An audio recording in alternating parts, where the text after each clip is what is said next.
A gente busca levar os diversos recortes da coleção para instituições pelo Brasil todo.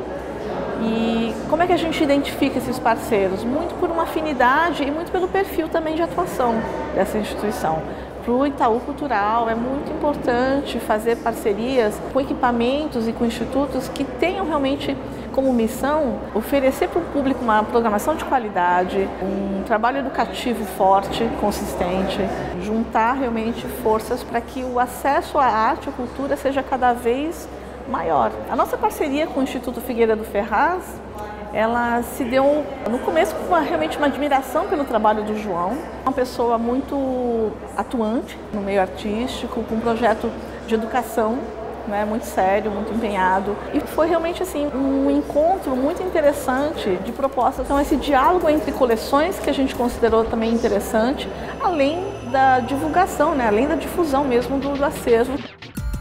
Essa exposição começou a ser pensada em 2011, depois que uma instituição francesa, a Maison Européenne de la Photographie, convidou o Itaú Cultural a fazer uma exposição de fotografia brasileira em Paris. A gente tinha, na verdade, já no acervo, um núcleo muito bem consolidado de fotografia modernista, né? Realizada no Brasil entre o final da década de 40 e o início da década de 60. Então foi a partir dali que eu criei esse núcleo para essa exposição. Começou em Paris, depois passou pelo Rio de Janeiro, São Paulo, Belo Horizonte, Belém, Fortaleza, Buenos Aires e chega aqui agora em Ribeirão, na sua 8ª edição. A gente convidou o Éder Chiodeto para fazer um recorte específico de fotografia contemporânea.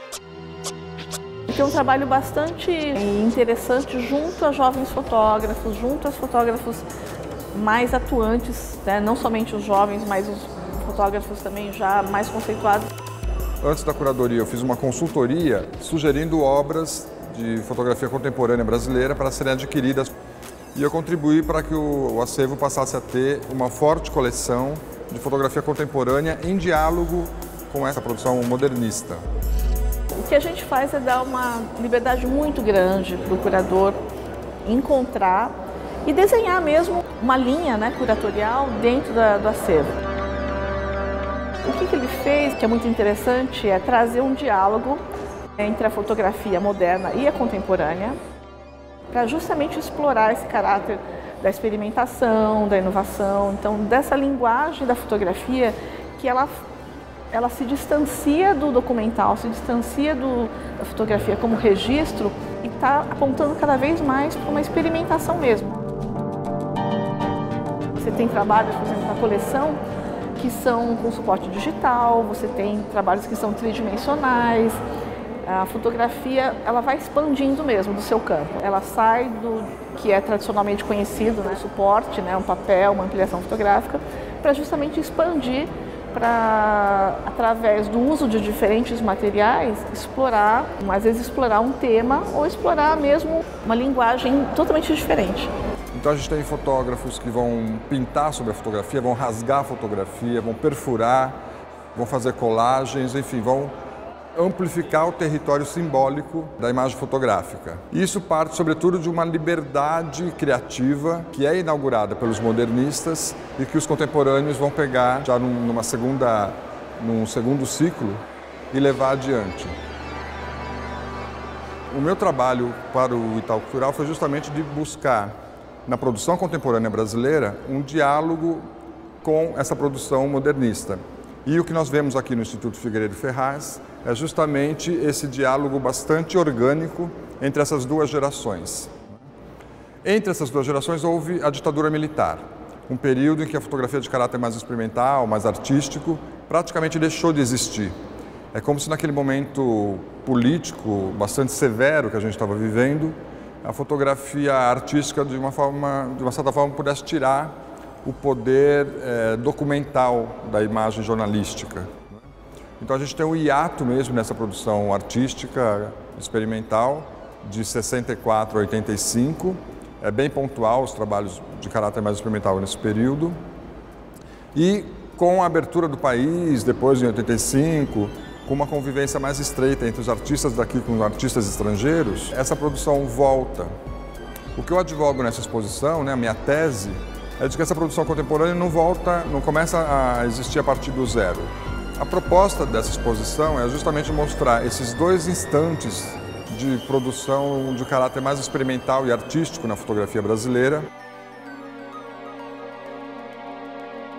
A gente entende assim, que com um acervo diversificado você pode buscar diferentes enfoques. Então a coleção modernista, no caso, ela é uma coleção que ela tem um caráter histórico bastante interessante, tem um momento, né, de formação e de atuação que tanto na questão histórica como fotografia é muito importante. E a fotografia contemporânea não tem como você dissociar, na verdade. Eu acho que assim, a fotografia que foi produzida nessa época do fotoclubismo, ela deu muita liberdade para a fotografia atual. O Éder fez um resgate e uma homenagem muito bonita nesse sentido. O ponto de contato que eu percebo entre a produção modernista e a produção contemporânea vai tanto de aspectos formais, da experimentação, de levar a estrutura da fotografia para limites não tradicionais. Aqui na exposição eu misturo, eu faço questão de misturar esses dois instantes, eu não faço dois recortes cronológicos, porque ao misturar parece assim que não houve esse ato, é uma forma quase fantasiosa, né, que eu coloco de tentar eliminar o período da ditadura da nossa história.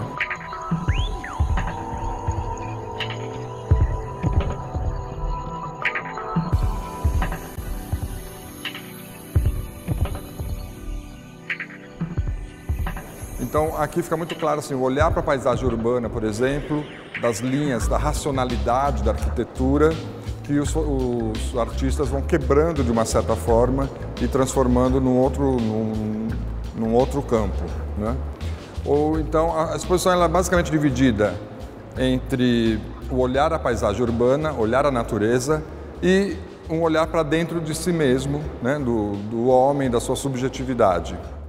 Então a loucura humana está aqui dentro também, né? A partir de uma representação dos sonhos, das fantasias, dos medos, mas também esse olhar para a cidade, que vai a par e passo ali com a evolução da sociedade em vários níveis.